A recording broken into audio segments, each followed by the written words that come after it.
Welcome to our 2025 trip to Australia. Why are we here, Sally? We are here because I had to come back for work, and it's pretty much becoming this annual thing for us. At least that's what we're telling ourselves. And we absolutely loved Australia last time we were here. We visited Melbourne, we went to Tassie, Hobart in Tassie, and spent one night in Sydney and absolutely loved it. And that sparked quite a huge debate on our YouTube channel as to all the different places you can go in Australia and which one is better, Melbourne or Sydney. We mentioned this in our last videos, but we lived in the UK. A lot of Aussies come to the UK and a lot of UK people go to Australia. It never really featured for us as somewhere we wanted to visit at all. Never somewhere we wanted to visit, and also somewhere we never considered living either. Yeah, definitely not. But it was a real eye-opener to the point where we really considered, did we make the right move to the US versus Australia, which sparked all of the conversation on YouTube. Yeah, and really interesting for our channel because obviously we promote living in the US and what we absolutely love about it. And a lot of the people that watch us on YouTube watch us because they also want to leave the UK, but also considering other options like Australia. What we're going to do is for each part of our trip, so Brisbane, Melbourne, Sydney, we're going to cover what the travel was like there arriving, what the main things we did for each city, how it felt, the food scene, the scenery, coffee, of course, in each video, and then a bonus video, maybe a comparison of our thoughts. Oh, we're definitely going to do a comparative one. I think those are the ones people like, especially when you're comparing the US, the UK and Australia, but that'll be a separate video. When we landed into Brisbane, the flight itself was actually really good, really smooth. There was an hour delay leaving Dallas. Yeah. We actually landed fairly on time, within 20 minutes of the normal landing time. However, because they're encouraging a lot of people to come into Brisbane, the airport was a nightmare. It was an hour and a half to collect the baggage and get through security. Going through the immigration piece was actually really quick because they have the smart scan now, so you can just scan your passport and then scan your face and then it gives you a ticket. Yeah, exactly. And that was a breeze. And we thought, oh, this is great. That's when it went downhill from that point because we waited forever for our bags and we figured that they just didn't have the airport staff in order to deal with the number of flights that were coming in that morning. And then when we finally got our bags, we thought, oh, okay, got our bags. Then I think you noticed it straight away, end of this queue. And I just thought, oh, you just walk over here. But no, there was literally a man holding a pole to say queue starts here or queue here. And I thought, what? And there was somebody in the queue that lives in Brisbane. He said he has never seen it like this. He said usually it's 20 minutes to get through end to end, but clearly they need to catch up. When we got through this queue finally, we didn't actually get. So lots of people even putting through to second screening. Yeah, we got through. Actually collecting the car was super easy, 5 minutes. breeze, yeah. And the person at the car desk said they're due to do the upgrade starting next year. So they're obviously getting the people in, as most places do. And then they're going to upgrade the airport for the additional amount of people. So with that minor headache out of the way, we had 3 nights in Brisbane, and we decided that we were going to stay in SouthBank area. So there's a CBD area, there's SouthBank, there's Fortitude Valley, there's lots of different areas that people had recommended. And SouthBank just looked like a really nice area, and it was very walkable to shops, scenic walks, bars, restaurants, which is the reason we picked it in the first place. We stayed in Ivy and Eve by Clicks in SouthBank, and actually there were lots of those types of apartments by Clicks, and there was a different one we considered, Atlas. Yeah. Honestly, they all get the same very similar reviews. They look about the same, the amenities are the same, so you're really splitting hairs when you're picking it. And the price points were also very similar. Very similar. One thing to know, we will come on to prices, not in detail, but broadly. We got some pushback in some of our videos before about what we were saying about pricing, because we're so used to Las Vegas and American prices, we're talking relatively. So I think 3 nights there was $500. It's not the best place to stay, but to me that is very good value for money. Very And good I would value. say cheap, because we're used to paying 300 to 400 Yeah. a night for not such a good place. Exactly. It's not as nice, not in a great area. And this was a 2-bedroom apartment with a Gym. questionable gym. Your but- questionable gym, pool.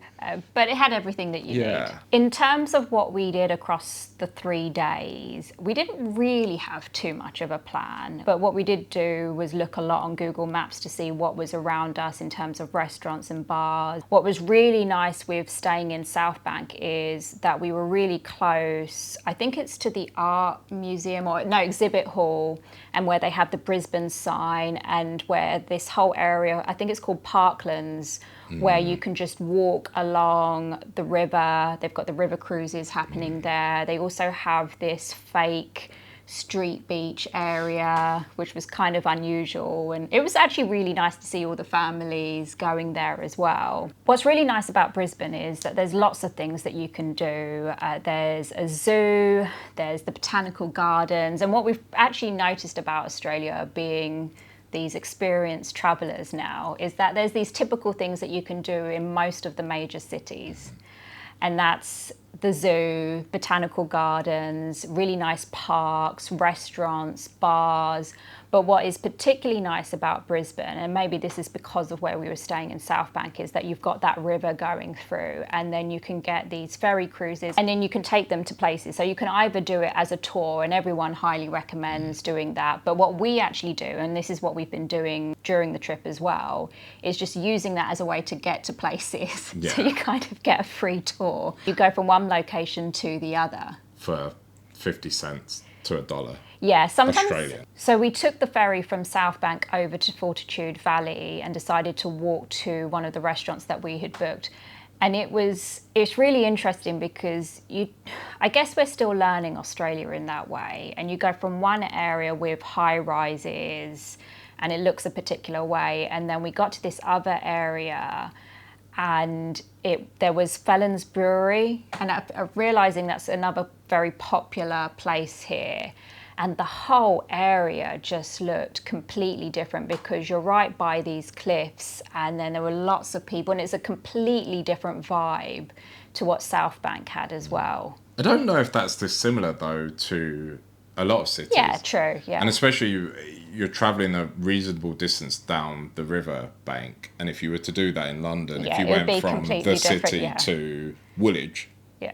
it's going to be entirely Completely different. No, that's fair. And I think it's just because everything is so new and you're not sure Yeah. what you're expecting. Then you see that and you're like, oh, this is really nice. Yeah, I think the notable difference for me is it feels like Australian cities are tiny. So the whole thing is contained within quite a small geographical location. So it varies quite rapidly from the next miniature Bit. area that's kept in there. And especially Brisbane. Brisbane is not that big Yeah. of a city, which we'll come to later when I mention Canberra. Yeah. So for me, Brisbane was a bit of a haze. Even now, it's You could tell he's what is struggling. it, 7, 8 days later, and it's a total haze. I must have been suffering with both sleep deprivation. Well, I was suffering with sleep deprivation and jet lag. I'm really struggling to recall some of the stuff I did. I know I went to jiu-jitsu, and I remember it being fun. I can't remember where I went or how I got there. I drove, didn't I? Yeah, you drove. Yeah, exactly. And I think it was probably 15 minutes away. Everything, like Celine says, is so densely crowded next to each other. And then the other time I came and met you, didn't I? I think it was after my jiu-jitsu. I then parked the car up and then walked. Yeah. Did I walk there? I can't remember. Oh, dear. I think I walked to meet Selena. No, I met you back at the apartment. There you go. See? I thought I met It's you because somewhere. he was waking up at 2, 3 a.m. and then by midday he was done. Yeah. So Brisbane is a complete haze to him. Total blur. Especially those Well, in fact, all of it, I was going to say those first 2 days. So in fact, in terms of Brizzy, we had the day that we arrived and then one full day to explore Brisbane, which is when I went exploring and went jiu-jitsu. We took the river cruise. And on the third day, rather than staying in the CBD area, SouthBank, we decided to take a trip out, especially because we had a car and we did ask lots of people what to do. And also you guys had commented on our last video. So we went back and looked at them. Yeah, and I mean, there were so many recommendations, but we decided to go up to Noosa. So one of the things about Brisbane, as I mentioned, lots of things that you can do in the city, but loads of things to do around the city. And we realised we could have easily have spent a week in Brizzy, just going to different places, lots of different islands. You can go to the Gold Coast, you can go to the Sunshine Coast as well. Lots of national parks, but we landed on Noosa, which was an hour and 45 minutes away. Again, I don't remember. It was far. And it was fine for us because Ant was getting up early. I was getting up at 4 a.m. every day. So we literally left for Noosa about 5:30 in the morning, which actually helped us a lot because by the time we got, so we drove straight from Brisbane to Noosa. We got breakfast on the way and drove straight to the national park there, Noosa National Park, where you can do this really pretty coastal walk. But the parking is very limited. I do remember this bit. In fact, we could have left even earlier because as we arrived, the car park for the start of the coastal walk had just started filling up. We were probably 2 cars out of the gate. Yeah. We got really fortunate that the front person had held the queue for a while. So by the time we got inside, we just got to where you get to the exit and somebody was pulling out. And then after that, it was just blocked all day. Yeah. So the parking was free for 4 hours, wasn't it? Free for 4 hours. There is parking outside, but you can only park there for 2 hours. Yeah. And most of the walks are between 1 to 4 hours. Yeah, so you need to give yourself enough time. And the thing with that is what we realised is lots of people are coming and going, lots of surfers, lots of people walking. So you almost just have to bide your time and get lucky. This area, though, for me, it was surprisingly good. I've only had a few times where I go into things without expectation often because I don't look things up like Selena does. The coastal walk was super impressive. Before we got onto the coastal walk, I needed to get a coffee because I was sleepwalking.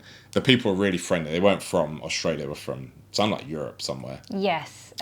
And as we walk up to this coffee thing, I look slightly to my right and I see, to me, the spider looked about this big. I don't think it was. No, I think it was like this. I'll put it in the gruesome, video. though. It was horrible. And they were assuring us this is not the thing that will kill you, which I don't know whether to believe them. But they gave us some advice on the walk. So we were going to take their advice apart from we started flagging. Yeah, so there is so you can do the coastal walk there and back. And if you do the full coastal walk, it is a good 4 hours there and back.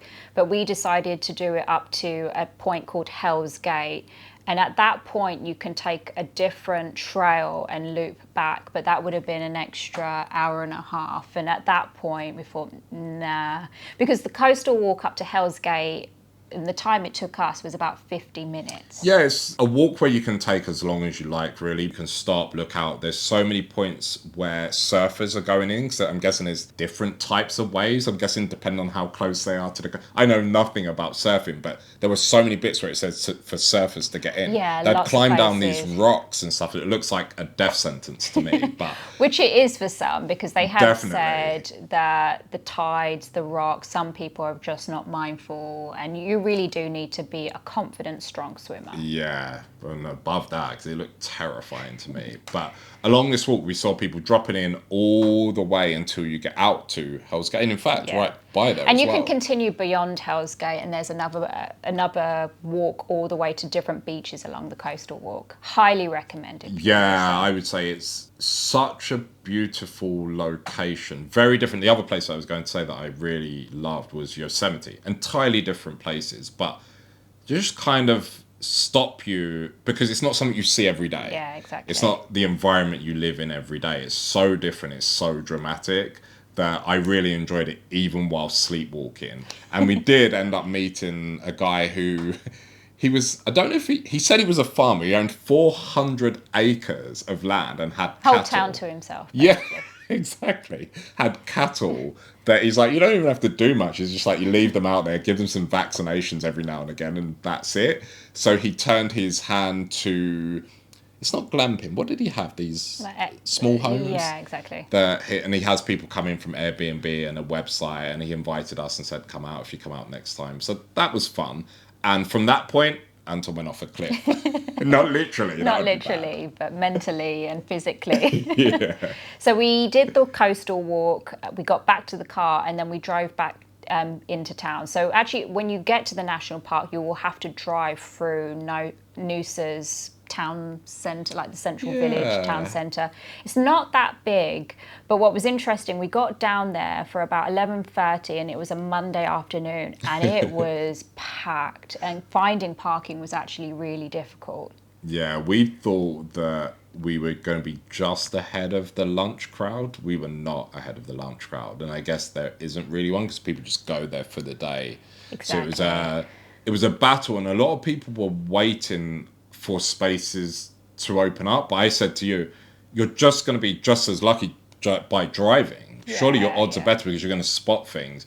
And again, I think we spent maybe 5 minutes, turned around and got very lucky as we were driving up the road. We managed to get a spot and then walked all the way back to where we started. Exactly. I think you had one of the best acai bowls that we've ever had. It was really, really nice. So the food is good there. And again, for us, very reasonably priced. If you go, firstly, everything in America is expensive. Most things in the UK are expensive.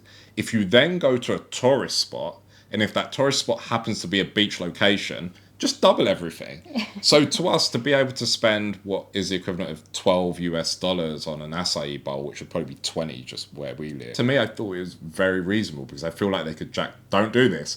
They could jack the prices up and people would pay it anyway. So Noosa, I think definitely for us, if we had had longer, we would have spent at least a night or two there just to really explore and get a feel. But very much doable in one day from Brisbane. You definitely get enough of an experience in a single day if you're leaving the CBD area of Brisbane, and then we didn't even get back that late. I felt like we still got a lot out of it. Oh yeah, we were back by 4 p.m. Yeah. So that's what we did. It's a very short, even though we had 3 days, really it was only 2, and then we had obviously landed on one day and left on the other day.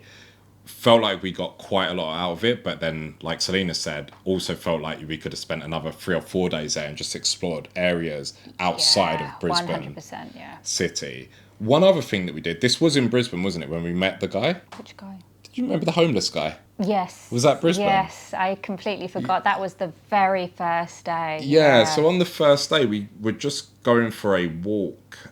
I think we just grabbed a coffee and some food. Yes. Yeah. So yeah, we just grabbed some coffee and some food, decided to go for a walk. There's a huge park there, and I noticed that there were tents. So my first thought was, I wonder if the city puts this on for homeless people. And my assumption wasn't that they're in there in the daytime, it's just if you needed to at night and you had nowhere to be, you could use those tents. And didn't really think much more of it. And I was recording around the park, and then Selena said to me, Ant, there's people in there. And I was like, oh no, I felt really bad because I'm effectively filming where they live and they're entitled to some privacy. And then we carried on walking through the park, and this guy came up to me and said, I didn't initially hear him, but he clarified. He said, if you're recording, I hope this was for a good cause. Yeah. And we got at least an hour. Yeah, of a very passionate 24-year-old homeless person's perspective on the local area, politics. He gave some great tips of places to go and visit, Aboriginal places, his view on how certain things should be run. So I really enjoyed it. It was like a free history lesson from a particular perspective. So I had a great time. I feel yeah. like those 3 days were very well spent, and I would definitely go back. Just because of him. Yeah. And it was completely free. Yeah. You'd pay for this. Anyway, on to the food, drink, and coffee. We were really fortunate. When we landed, we went to the coffee shop opposite the apartment block that we lived. Yeah. And it happened to be the best coffee that we had in Brisbane. Yes. And it was exceptionally good. We just walked across, walked up, ordered a flat white or whatever it is, Yeah. cappuccino. And we're like, yes, This is we why. remember. Oh yeah, we couldn't wait to have coffee when we landed in Australia, and was like, we have to go now. For anybody that's new to our videos or new to Australia, somehow, for some unknown reason, because I don't even, do they grow their own beans? I don't know. They have perfected coffee in a way the rest of the world hasn't. I don't really understand why it's a thing, but it is a thing, and they know it's a Came thing. over. I think there's lots of comments on our other YouTube. Is it the Italians that came over? that And talks to be about fair, the history. we'll talk about this in another one of our videos, but we've met some Italians here. I've met 3 between jiu-jitsu, the Korean barbecue. Yes. Maybe it is the Italians, but the coffee is unbelievable. It didn't pan out to be that good at the other places that we went to in the end. It was just we got lucky with that first one. On the first day, I think we were hungry from just hanging around, having the coffee, and we needed to get some food, and Ant just looked for a place that was open that early on Saturday, and Ant found a Vietnamese where we had an amazing banh mi, and it was one of the things that we loved in Melbourne when we were here last year. And I would say this banh mi in SouthBank is the best that we've had in Australia. We had a bit of a debate whether it was better than Vietnam. Because we have been to Vietnam, and we did go to one of the popular and more famous streets vendors of banh mi's. Almost. We did that, but we also did another side street one, and that was so good. Yeah. I mean, I was very hungry and very tired. We just got off of a 20-odd hour flight, so maybe I have to knock it back a little bit. But it was so good. Super good. Selena already doused my little fire because I was saying it's the best. And she's like, calm down. But it was, regardless, even when I think back to it, it was that good. Maybe not quite as good as being in Vietnam. But food in Brizzy was generally very good. It was actually great just where we were, just looking around. We didn't really make that much effort to try and target specific places. We would just look on Google Maps and see what had good reviews and just walk there. And it's everything from fine dining to really casual. So one of the things that will come up a lot, did come up in a lot in our previous videos, but obviously we'd only been here once and had one experience. But food and drink, they take very seriously here. And not they take themselves seriously, but it's a real thing that seems to be a passion. It seems like you're being served food that people have curated and cared about. And I don't feel like you get that in a lot of other parts of the world. It's not to say it isn't good, but it doesn't feel like chefs have necessarily created it. Whereas it feels like that here to me. Yeah, there's authenticity to it. Yeah, and it's so easy to find a great restaurant. It's kind of hard to miss, whether it's a quickie or a proper restaurant that you're going to pay, well, not a lot of money in American terms, but a lot of money in Australian terms to go out to. One of the favourite things that we had done in Brizzy was finding a local bar, and it was literally 2 minutes from the apartment. And again, we randomly... 4 minutes if you walk slow. 4 minutes if you walk slow. That was what was great. We didn't put a lot of thought into it, and it was just on the side, and we just sat there, had a great conversation with the bartender, and I had what I thought was one of the best cocktails I had during this trip. Really good cocktails. Because I just went for beers in the end because it's simple and they're easy to drink, but your cocktails were very good. Which then convinced you to get a cocktail after? I think so. Again, a bit of a blur. But again, short walk from where we were, you get great Vietnamese, didn't have to make much effort. Coffee. Even shorter walk from where we were, great coffee, and a 2-minute walk, great bar, super friendly people, really helpful with helping us choose and explaining, because we don't love, side note, sweet cocktails. We prefer things that are tart, and they explain the menu to us, and the people are just good. So it's funny for us when we see Australians arguing about where's better and these people are a little bit off or whatever. It's hard for us to notice because they all seem so nice. Yeah, exactly. Maybe we've been living in the wrong area the whole time. And the final thing, we went to a more fancy restaurant, which we actually used the water taxi Selena talked about to go over to the other side. And it was kind of cool because we couldn't find it. We kept walking past it going, it should be here. But it was hidden down an alley. And it's just one of those ones that just has the little sign outside. It reminded me of Japan. Not that I've been, but you see they're just side streets with a little sign that lets you know. Went in, great venue.